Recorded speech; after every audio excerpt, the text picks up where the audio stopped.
할렐루야. 아멘. 할렐루야. 아멘. 오늘도 이 예배 가운데 오늘 우리에게 말씀의 은혜를 주셔서 우리 새롭게 일으켜 주시는 그 하나님과 함께 승리하는 귀한 시간 되기를 주님의 이름으로 축원드립니다. 아멘. 우리 옆에 있는 분들과 함께 인사하고 말씀의 은혜 나누겠습니다. 우리 이렇게 한번 인사합시다.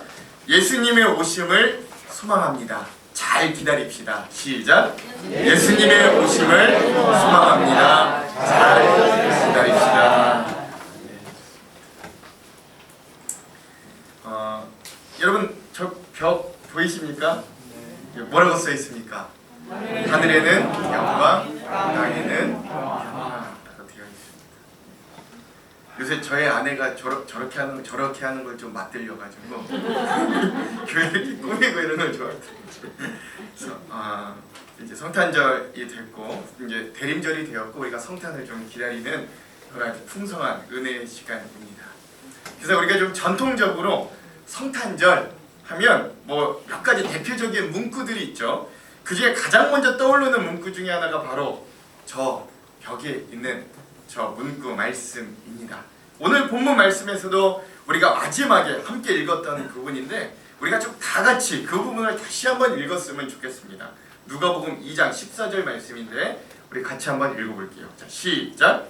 지극히 높은 곳에서는 하나님께 영광이요 땅에서는 하나님이 기뻐하신 사람들 중에 평화로다 하니라. 아멘. 자, 여러분에게 한번 질문하겠습니다. 여러분, 도대체 무엇이 지극히 높은 하나님께는 영광이 되고 또 무엇이 땅에 있는 사람들에게는 기쁨과 평화가 되는가?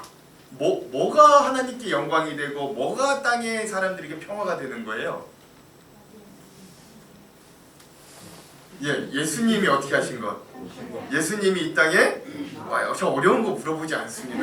긴장을 푸시고 아기 예수님이 이 땅에 오시는 것, 즉 성탄이 거룩한 탄생이 하나님께는 영광이 되고 땅에 있는 우리들에게는 뭐가 된다고요? 평화가 된다라는 이야기. 그래서 저는 오늘 그리고 다음 주 2주에 걸쳐서 우리가 이 말씀에 대해서 한번 좀 깊이 묵상하는 시간들을 좀 가졌으면 좋겠습니다. 그래서 오늘은 첫 번째 시간으로 하늘에 계신 하나님께 영광, 우리가 하늘엔 영광이라고 하는 그 부분이 과연 그 예수님의 오심을 통해 이게 어떤 의미인가를 한번 좀 깊게 나누어 보고자 합니다. 그럼 다음 주는 당연히 뭐겠어요? 땅에는 평화라는 주제죠. 사랑하는 성도 여러분, 우리가 이 말씀을 들었을 때 그냥 직관적으로 왜 예수님께서 이 땅에 오심이 지극히 높은 곳에 있는 하나님께는 영광이 되는가 한번 좀 생각해 봅시다. 일반적으로 예수님께서 이 땅에 인간의 몸을 입고 즉 성육신 하시고 또 오늘 그 사역을 통해 우리를 구원하시고 대속하심을 통해서 하나님의 사랑과 구원이 완성됩니다. 그리고 그 예수님을 말미암아 그 오늘 우리와 같이 구원을 얻은 사람들이 하나님께 영광을 올려드릴 것이기 때문에 우리는 이 예수님이 이 땅에 오심을 하늘에는 하나님께는 영광이다 라고 이야기합니다. 이것이 보통 전통적인 해석 주의입니다. 여러분 이것에 동의하십니까? 네. 동의하십니까? 네. 저도 동의합니다. 그리고 우리가 이런 믿음들을 가지고 여기 이 자리에 앉아 있을 줄 믿습니다. 근데 여러분 이것은 1차적인 동의입니다. 1차적인 동의. 근데 제가 오늘 이 부분들의 말씀을 깊이 묵상하고 준비하면서 이 1차적인 동의만으로는 좀 뭔가 저에게 해결되지 않은 무엇인가가 있음을 느끼게 되는 거예요. 저 이상한 사람이죠. 저도 이상한 사람입니다. 제가 괜히 그런 게 아니라 그런 느낌이 어디에서부터 왔는가? 2가지 질문에서부터 그런 느낌이 시작되었습니다. 이게 제가 이 질문이 들었는데 어떤 주석을 어떤 자료를 봐도 저한테 시원하게 답을 해주는 분들이 안 계시는 거예요. 그러니까 첫 번째 질문은 무엇인가? 그 뭐였냐면 과연 영광이라는 것이 과연 뭔가? 라는 질문이었어요. 우리가 영광 받을 때 뭘 하나 질문이었어요. 여러분 영광이라는 말을 사전적으로 찾으면 이렇더라고요. 영광, 빛나고 아름다운 영예, 찬란하고 빛날 정도로 명예로움 이런 걸 말합니다. 그래서 그 사전 밑에 뭐라고 하냐면 영광이라는 말이 나올 때 사람들이 가장 먼저 떠올리는 것은 연말 시상식장에서 자주 들을 수 있는 단어이기도 하다.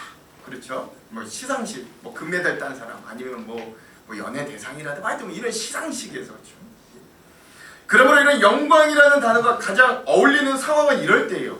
승리할 때 또는 시상식에서 1등을 해서 금메달을 딸 때 또는 누가 황제거나 왕이 되었을 때 왕으로 즉위할 때 그것이 뭐 왕궁이거나 위대한 건축물일 때 또는 우리가 또 자주 사용하는 사모하고 존경하는 사람을 만날 때 보통 우리가 영광입니다 뭐 이렇게 보통 이야기합니다.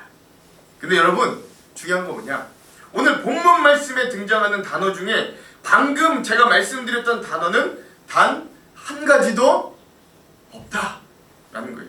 오히려 오늘 말씀에 주로 등장하는 단어들은 뭐냐, 말구유, 말의 축사 또는 단칸방조차 없는 상황, 또는 이 아기가 비단에 쌓여 있는 것이 아니라 어디에 쌓여 있냐면 강포에. 또 여기에 등장하는 사람은 고관이나 왕, 임금 이런 사람들이 아니에요. 목자가 등장합니다. 그리고 여기에 있는 이 상황은 시상식 또는 왕궁 이런 상황이 아니에요. 들판. 오늘 본문에 등장하는 모든 단어들이 다들 초라하기 그지없어요. 이런 단어들만 연관되어 있는 이 본문이 어찌 영광이라는 단어와 저는 어울릴 수 있는가? 이런 생각이 드는 거예요. 여러분 한번 생각해 봅시다. 즉 어떻게 이런 영광이라는 단어와 정반대에 있는 이 현실적인 문제들, 우리가 일반적으로 영광이라고 생각되지 않는 가난함, 힘이 없음, 소시민, 목자들, 짐승 축사에 머물 수밖에 없는 비참한 사람들, 이런 삶의 종합판인 이 예수님의 탄생이 어떻게 영광이라는 단어랑 어울릴 수 있겠는가? 라는 질문이 제 마음 안에 들기 시작하는 거예요. 아무리 생각해도 그 물음은 그 물음에 대한 저의 대답은 이 본문에 등장하는 공간, 사람, 상황 모두 영광과는 정말 거리가 멀다라는 생각이었습니다. 그래서 이게 좀 부족하다, 뭔가 이 해석이 좀 너무 부족하다라는 마음이 들기 시작해요. 근데 더 심각한 질문은 두 번째 질문에 있었습니다. 그 질문은 바로 하나님께서 자기 아들을 이 세상에 보내신 목적이 과연 하나님으로 하여금 기쁨이 넘치게 하는 것인가 아니면 슬픈 현실인가 라는 질문이었어요. 여러분 이게 뭐 불경한 말이 아니라 우리가 잠깐 이 본문 중에서 우리가 하나님의 입장이 되어서 한번 생각해 봅시다. 우리가 하나님은 아니지만 하나님의 입장이 되어 생각해 봅시다. 제일 먼저 무한한 절대자인 신이 한계 많은 인간의 몸을 입고 시간과 공간이라는 이 한계에 지어진 곳에 찾아온다는 것 자체가 여러분 영광입니까? 손해입니까? 손해예요. 손해. 이건 누가 봐도 손해예요. 무한함을 유한함으로 바꾼다는 건 이건 누가 봐도 영광이 아닙니다. 손해입니다. 거꾸로가 영광이죠. 유한했던 우리가 무한함을 얻게 됐을 때 그때 우리는 영광스럽다고 할 수 있지만 무한한 자가 유한함으로 들어온다는 건 이건 영광과는 거리가 좀 먼 상황입니다. 그러니까 여러분 이런 거예요. 만일 저는 저 같으면 우리 소망이나 성민이나 우리 성윤이가 지금 내가 살고 있는 이 좋은 환경이 아니라 굉장히 열악한 환경으로 우리 자녀들을 보내면서 그걸 나의 영광, 그게 내 기쁨이다. 저는 그렇게 삼지 못할 것 같거든요. 근데 하나님은 어떻게 이걸 영광으로 삼으신다? 하느냐. 근데 또 하나 기억해야 될 건, 더 중요한 건 지금 하나님께서 이 독생자 예수를 이 땅에 보내시는 최종 목적이 뭐냐는 거예요. 이 아들을 뭐하러 보내는 거냐는 거예요. 하나님께서 독생자 예수를 통해서 이 지구를 정복하시고 새로운 군주와 임금으로 세우기 위해 이 세상에 보내셨어요? 그러려고 지금 그 아들 보내신 겁니까? 그거 아니잖아요. 그러면 또 영광이라는 단어 좀 맞을 수 있겠어요. 근데 사실 그 아들이 이 땅에 오신 최종 목적은 십자가의 대속을 위해 죽으러 가는 길. 그 아들이 이 땅에 오신 건 죽으러 가는 길. 자 여러분, 여러분에게 이런 상황에서 누군가 영광을 올려드린다고 하면 그 영광 여러분은 잘 받으실 수 있겠어요? 여러분은 내가 하나님이라면 그런 상황에서 그 영광을 잘 받으실 수 있겠냐? 그런데 어떻게 하나님께 이 현실이 영광이 됩니까? 지극히 높이 계신 하나님께 어떻게 이게 영광이 되겠는가? 그리고 성경은 왜 이렇게 선포하는가? 이 질문들이 저의 마음에서 이게 떠나지가 않는 거예요. 이 해석이 이 뭔가 좀 부족해. 저한테는 이 뭔가 좀 부족한 거예요. 그래서 저는 첫째, 좀 질문을 해요. 어떻게 자신의 독생자를 이 하나님 이 세상에 보내시면서 하나님은 어떻게 영광을 받으시는가? 라는 질문에 대해서 좀 고민하게 되는, 그리고 우리도 한번 좀 깊이 고민해봤으면 좋겠는 거예요. 너무 우리 입장에서만 생각하지 말고 하나님의 입장에 대해서 한번 생각해보자라는 거죠. 그래서 그런 여기 하늘의 영광이라는 게 정말 어떤 의미인가? 라는 것을 깊은 의미를 찾는 게 오늘 우리가 성탄의 참 의미를 되새길 수 있는 첫 번째 길임을 저는 좀 믿으면서 오늘 우리가 성경을 통해 찾을 수 있는 한 두 가지 정도의 은혜를 한번 좀 나누고자 합니다. 여러분 한번 잘 같이 한번 좀 우리가 이 답들을 한번 좀 찾아봤으면 좋겠어요. 자, 먼저 그래서 둘째, 저 기억해 보니까 이게 먼저 전제가 돼야 되겠더라고요. 자, 하나님의 영광과 사람의 영광은 어떻다고요? 다르다. 이 전제가 없으면 이게 이해가 안 돼요. 이게 도저히 이게 답이 풀어지지가 않더라고요. 여러분 오늘 성경에도 보면 로마 황제 가이사 아구스토, 세계사에 사는 케사르 아우구스투스라고 하는데요. 이 로마의 황제가 자신이 다스리는 전 로마, 여기에 보면 천하라고 되어 있습니다. 그러니까 로마의 제국은 이 당시에 어떻게 여겨졌던 거예요? 천하예요. 천하로 여겨졌던 거예요. 천하, 그러니까 식민지를 포함한 온 백성에게 뭘 하라고 명령하냐면 호적조사를 하라고 명령을 합니다. 그러니까 인구조사라는 거예요. 그래서 이 인구조사 때는 뭘 조사하냐면 이름, 직업, 재산, 가족관계 등을 기록하고 신고해야 하는 게 호적조사입니다. 근데 이게 굉장히 까다로웠던 게 뭐냐면 내가 지금 살고 있는 데서 하는 게 아니라 내가 태어났던 나의 고향으로 돌아가서 해야만 하는 게 이 호적조사. 굉장히 고약했다는 것입니다. 즉 이 로마 황제는 자신의 영광을 위해 이런 일들을 하는 거예요. 즉 로마 황제, 즉 자기가 이 온 세상의 가장 높은 자로, 천하의 내가 1인자로서 그가 누려야 할 제국과 제국의 황제인 자신의 영광을 위해 그 모든 일들을 일으키는 겁니다. 이게 왜 하는 거냐면 궁극적으로 두 가지 목적이 있는데, 하나는 이 그동안 징수하지 못했던 세금을 더 철저하게 징수하기 위해서 하는 것이 목적이 있었고, 또 하나의 목적은 그 장정들, 남자 장정들의 수를 잘 세워서 군인을 더 많이 징집하기 위해서 이런 일들을 하는 거예요. 즉 황제 한 사람, 온 제국의 한 사람의 영광, 이 제국의 영광을 위해 온 모든 사람들이 분주하게 움직여서 고생을 해야 되는 처지, 바로 이것이 오늘 이 말씀이 시작되는 첫 배경이었다. 여러분 이걸 좀 기억할 필요가 있어요. 즉 여러분 우리가 뭘 알 수 있냐면 사람의 영광은 누군가의 희생을 대가로 얻어지는 영광이라는 것입니다. 그렇지 않은 사람의 영광은 하나도 없어요. 여러분 한번 생각해 보십시오. 운동선수가 금메달을 따서 영광을 얻을 때 누군가는 그와의 경쟁에서 패배하여 눈물을 흘려야 하는 거예요. 내가 시험에서 합격하여 영광을 얻을 때 누군가는 그 시험에 떨어져서 눈물을 흘려야 하는 거예요. 내가 주인공이 되어서 영광을 얻을 때 누군가는 들러리나 엑스트라가 되어서 굳은 일과 빚도 이름도 없이 밑바닥에서 묻혀버려야 하는 거예요. 오늘 그것이 우리 사람이 받는 영광의 본질입니다.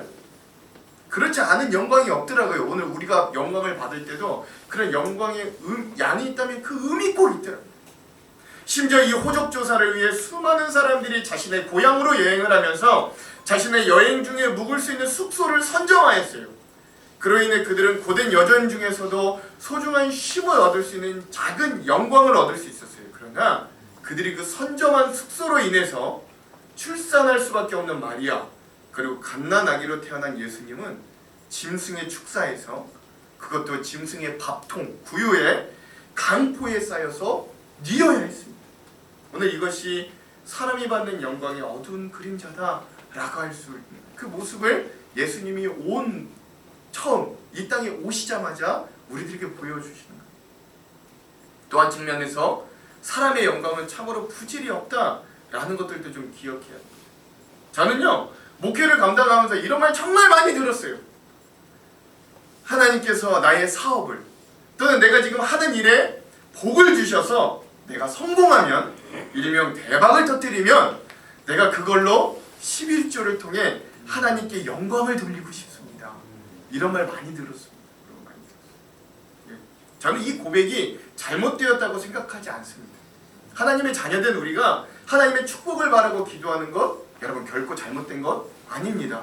여러분 이 말 하지 말라고 하는 거 아니에요. 여러분이 꿈꾸십시오. 성공하기 위해 하나님께 기도하면서 애쓰십시오. 성실하고 정직하게 열심히 일하십시오. 그건 옳은 거예요. 그럼 하나님의 복을 바라는 것 맞는 거예요. 그런데 그런 고백을 할 때 우리가 좀 주의해야 될 건 뭐냐, 좀 곰곰이 생각해야 될 건 뭐냐면 내가 정말로 이 일을 위해 하나님의 영광이 우선인가, 아니면 나의 영광을 위해 하나님의 영광을 들러리로 사용하는가는 좀 잘 구분할 수 있어야 됩니다. 예, 여러분 이거는 좀 잘 구분하셔야 됩니다. 예, 이건 꼭 좀 부탁드려요. 이거에 대한 아주 저희 굉장히 깊은 통찰력을 줬던 경험이 있어서 함께 좀 나누고 싶어요. 예.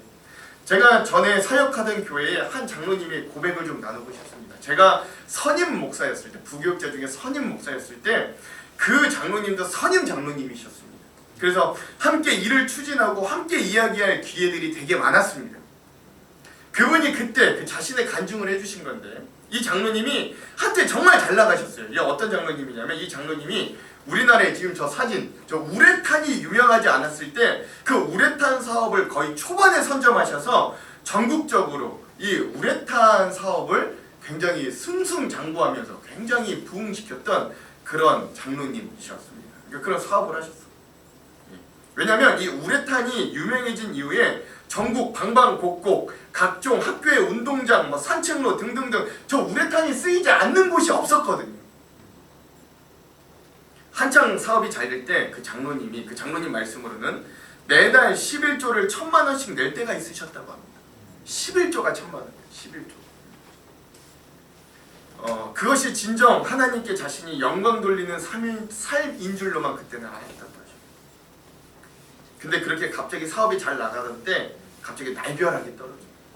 TV, 인터넷 매체들이 우레탄에 발암 물질이 있고 건강에 좋지 않다라는 뉴스가 연일 등장하는 거예요.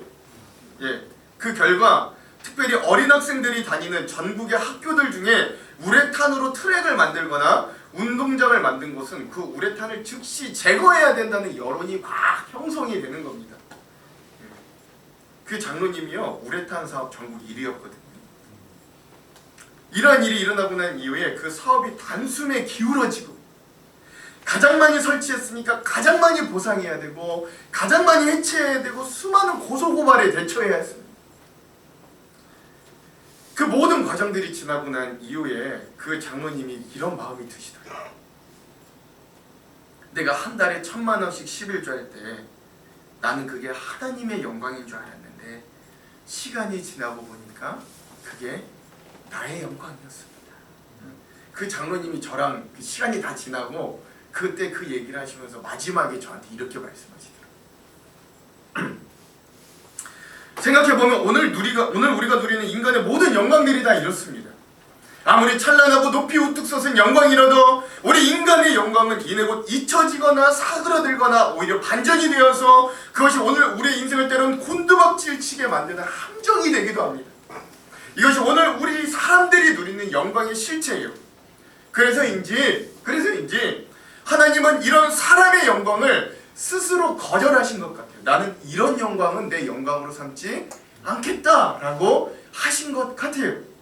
그 대신 하나님은 자신의 아들, 자신의 가장 소중한 것들을 주심으로 온 세상의 모든 영혼에게 구원과 영생의 길을 열어주심을 자신의 영광으로 삼으신 것 같아요.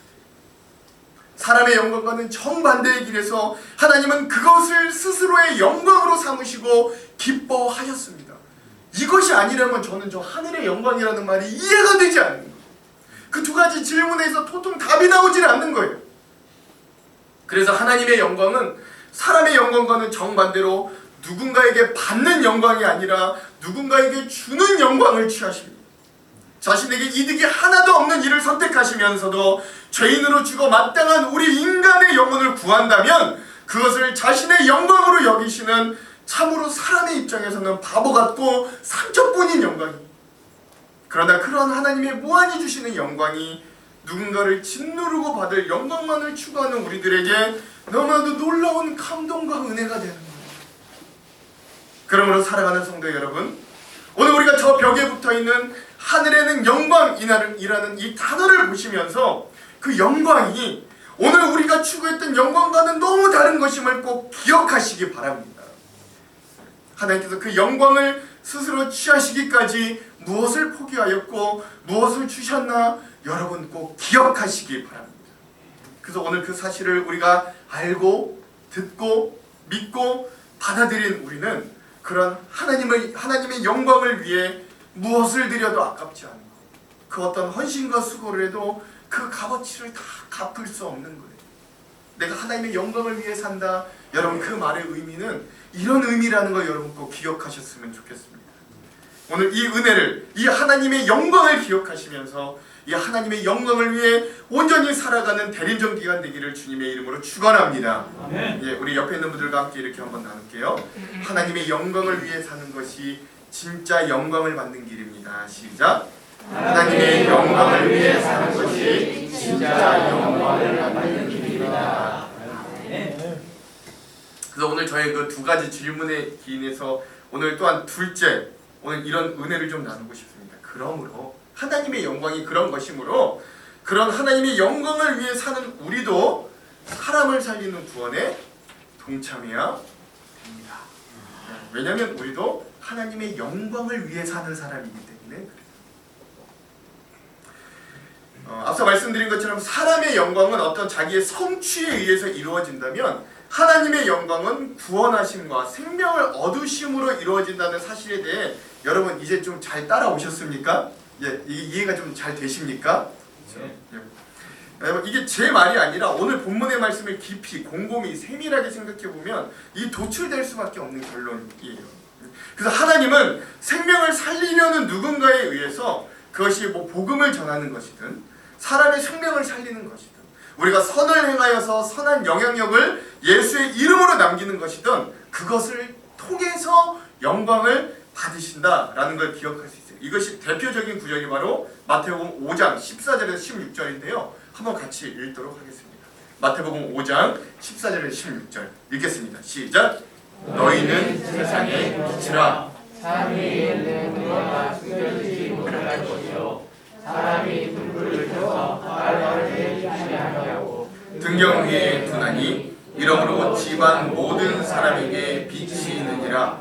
이같이 너희 빛이 사람 앞에 비치게 하여 그들로 너희 착한 행실을 보고 하늘에 계신 너희 아버지께 영광을 돌리게 하라. 아멘.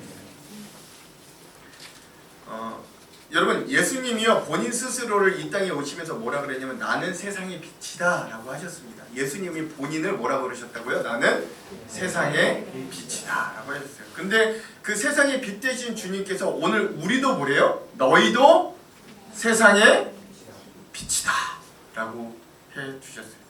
심지어 오늘 우리는 어떤 빛이냐면 산 위에 있는 동네가 숨겨지지 못할 만큼 반짝반짝 빛나는 빛된 존재라고 선포하여 주셨어요. 그리고 오늘 우리가 빛된 자들로서 해야 될 일은 우리의 빛이 하나님을 믿지 않는 사람들에게 비춰지게 하여서 그들로 우리의 뭘 보게 하는 것? 착한 행실을 보게 하는 것이다. 그러면 그 우리의 착한 행실을 통해 그 빛을 본 믿지 않는 세상 사람들 스스로가 어떻게 한대요? 그들이 그 세상 사람, 우리가 하나님께 영광을 돌리는 게 아니라 그 우리의 빛을 본 그 사람들이 하나님께 영광을 올려드린다 라는 말씀입니다. 자 그럼 여러분 여기서 뭐가 중요하냐면 저 착한 행실이라는 단어가 굉장히 중요합니다. 예. 여기에서 말하는 착한 행실이란 뭘까요? 우리가 일반적으로 착한 행실하면 어떤 도덕적으로 또는 우리가 어떤 사람과 관계를 할 때 어떤 그 관계들에서 또는 우리가 어떤 언행에서 선하고 착한 일들을 하는 것만을 생각할 수 있는데 그런 것만을 의미하는 건 아닙니다. 옳은 일을 행하는 것만을 의미하는 건 아니에요. 중요한 건 오늘 우리가 순종하며 실천하는 이 착한 행동들이 하나님께 영광 돌리는 일을 촉진시키는 일이라는 포인트를 잊어서는 안 된다라는 거예요. 근데 그 하나님의 영광은 아까 어떤 영광이라고 그랬어요? 주는 영광이라고 그랬죠. 내 것을 포기하고 생명을 다른 이에게 주는 영광이라고 했죠. 착한 행실이 그런 하나님의 영광을 촉진시키는 일인 거예요. 즉 누군가를 짓누르고 올라서서 받아내는 이 사람의 영광과는 다른 가장 소중한 것마저 포기하고 주어 살리는 하나님의 영광을 세상 사람들에게까지 적용시키게 한다는 건 결국 우리 그리스도인들이 먼저 착하고 옳은 행위에서 그치는 것이 아니라 하나님의 영광과 같이 포기하고 주고 한 발자국 더 나아가서 내가 죽음으로 다른 이들을 살림을 의미하는 거예요. 그리고 우리의 선한 믿음의 행실을 통해 우리는 세상 사람들에게 차원이 다른 소망의 이유를 알려줄 수 있고 그들에게 진짜 생명이신 예수 그리스도를 만나게 하는 통로의 역할을 감당하게 하는 것이 바로 저기에 나와 있는 착한 행실이다 라고 할 수 있는 겁니다. 이것이 바로 착한 행실의 진짜 의미다 라고 할 수 있어요. 가장 또 좋은 예화가 있어서 이거 좀 나누고 말씀을 마무리하려고 합니다. 여러분 중국의 공산당이 세워지기 전까지 이 중국 전역에 교회들을 세웠고 또 성경을 배우는 학생들, 교회 일꾼들을 위해 중국 전역에서 그리스도인 교사의 역할을 감당하였다. 그리고 결국 공산당이 중국에 들어서자 이 신앙을 가졌다는 이유로 20년간 감옥 생활을 하고 결국 순교하셨던 이 워치만 리라고 하는 교회 지도자가 있었습니다. 중국의 교회 지도자. 그는 자기의 책에서 어떤 이 그리스도인의 간증을 소개합니다. 이 사람이요 중국 남부 사진 한번 보여주시겠어요? 이런 구릉지대 이 계단식 논이라고 해요. 이 구릉지대에서 벼농사를 짓는 사람이었다고 합니다. 그리고 그는 그 중국 그 지역 교회의 일꾼이었어요. 그런데 이 벼가 한참 자라는 시기에 어느 날 아침에 자기가 논에 나아가 보니까 자기 그 밑에 논에 있는 사람, 자기 바로 밑에 논에 있는 사람이 그 자신의 논두렁에 구멍을 내서 이 그리스도인 논의 물을 모두 빼어내서 자기 논에 훔쳐가는 거예요. 물을 훔쳐가는 거예요. 그렇죠. 저거 보시면 아시겠죠? 어떤 상황인지 아시죠? 그래서 이 그리스도인 이분이 처음에 화를 내지 않고 거기를 다시 메꾸고 원래대로 물을 다시 복구해 놓았는데 그 물을 도둑맞는 일을 며칠을 두고 계속해서 반복이 되는 거예요.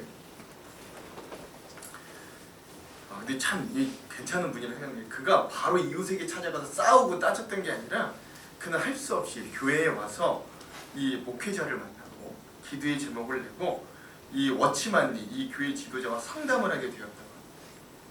그리고 이렇게 말했다고. 내가 그 이웃과 내가 그리스도인인데 내가 이 이웃과 지금 항의해야 합니까? 내가 그 사람과 싸워야 합니까? 도대체 이 문제를 어떻게 해결해야 됩니까? 라는 이 문제를 놓고 이 교회 지도자와 상담하고 요청을 하게 된 것이에요. 그때 묵묵히 기도하던 이 교회 지도자가 그에게 이런 말을 해주었다고 합니다. 형제요, 당신은 아무 잘못이 없습니다. 형제가 항의를 해서 권리를 찾는 것이 저도 올바른 일이라고 생각합니다. 그러나 형제요, 형제는 주님께서 우리가 올바른 일을 하는 것으로 만족할 분이라고 생각하십니까? 주님께서는 올바른 일보다는 오늘 우리 믿는 자들에게 위대한 일을 원하시는 건 아닌지 기도해 보시기 바랍니다. 이렇게 말씀을 해주셨다라는 거예요. 대단한 것 같아요. 저는 목사지만 이런 말 못할 것 같은데 같이 가서 싸울 것 같은데 이 이야기를 들은 그 농사짓는 기독교인 형제가 집으로 돌아가서 고민하면서 이렇게 기도했다 그래요. 주님, 혹시 우리 그 교회 지도자 그분이 들려준 말이 주님의 뜻이 맞습니까? 만약 그렇다면 올바른 일보다 내가 할 수 있는 위대한 일은 과연 무엇입니까? 기도했다. 그날 밤 이 하나님께서 간절히 기도하던 이 형제에게 뭔가 응답을 해주신 것 같아요. 그리고 다음날 새벽 이 형제가 집을 나서면서 자신의 논으로 갑니다. 그리고 왠질로 자신의 손으로 그 논두렁에 구멍을 내기 시작합니다. 그 형제의 논에 있던 물이 당연히 그 밑에 밭, 그 밑에 있는 이웃의 논으로 흘러가게 하는 것입니다. 그 형제는 옳은 일보다 더 위대한 일을 선택했던 겁니다. 그러다 몇 날이 못 돼요. 이 물 도둑질을 하던 그 밑에 밭 이웃이 결국 이 형제를 찾아오는 거예요. 그리고 이렇게 질문합니다. 아니 왜 당신은 스스로 내 논에 물을 대주었습니까? 이 질문을 받은 그 형제, 이 그리스도인 형제가 이렇게 대답했다고 해요.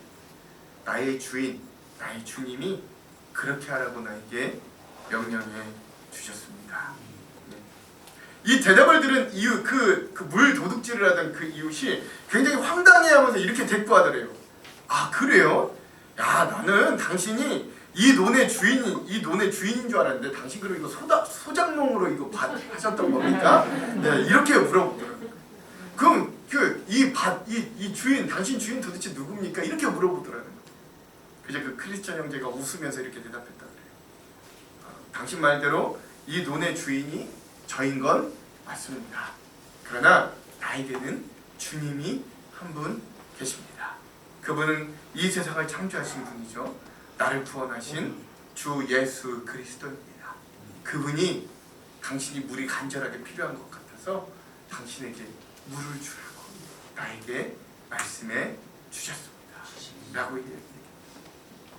이렇게 시작됐던 그 그리스도인 형제의 간증을 듣고 이 물 도둑질을 하던 이웃이 결국 예수 그리스도를 영접하게 되었다라고 하는 이런 일화들이 있습니다.